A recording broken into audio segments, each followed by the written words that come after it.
আসসালামু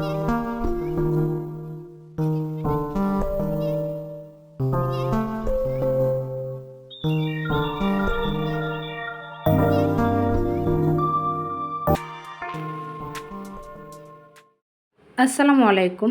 কল্পনাস lifestyle blog থেকে আমি কল্পনা আপনাদের আরও একটি নতুন ভিডিওতে ওয়েলকাম করছি।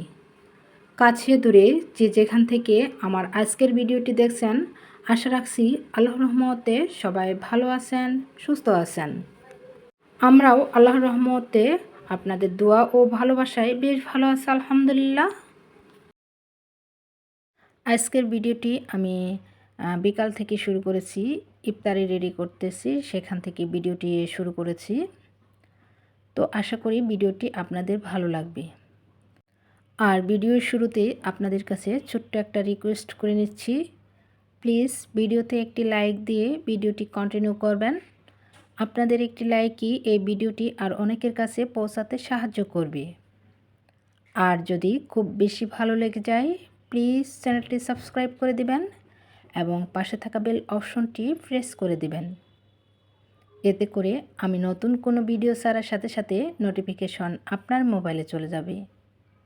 আর যারা কাজটি অলরেডি করেছেন তাদেরকে অসংখ্য অসংখ্য ধন্যবাদ।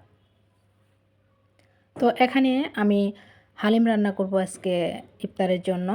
হালিমটা উঠিয়ে দিলাম আর এখানে তরমুজ কেটে নিচ্ছি।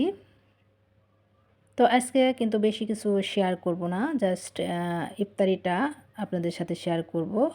তো আজকের ইফতারিতে কিন্তু কোনো ভাজা পোড়া রাখিনি, হালিম রান্না করেছি আর এখানে তরমুজ কেটে নিচ্ছি, সাথে সেমাই থাকবে। তো প্রতিদিনই কিন্তু একঘেয়েমি ইফতারি খেতে ভালো লাগে না, মাঝে মাঝে একটু ব্যতিক্রম করতে হয়। তো তরমুজগুলো আমি এখানে কেটে নিচ্ছি।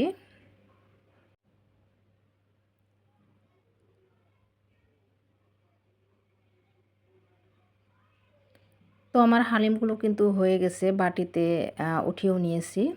এখন লাস্ট পর্যায়ে একদম ইফতারের আগে আগে শসা, পেঁয়াজ বেরেস্তা, ধনেপাতা, তারপর মরিচ কুচি এগুলো দিয়ে এখন টেবিলে রেখে দিচ্ছি। তো ইফতারে প্রায় সময় হয়ে গেছে।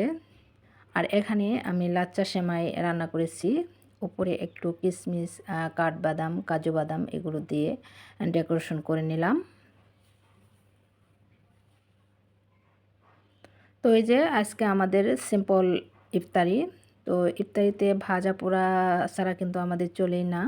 মেয়েও ভাজা পোড়া পছন্দ করে, মেয়ের বাবাও পছন্দ করে। তো মাঝে মাঝে একটু ভ্যারাইটিস চেষ্টা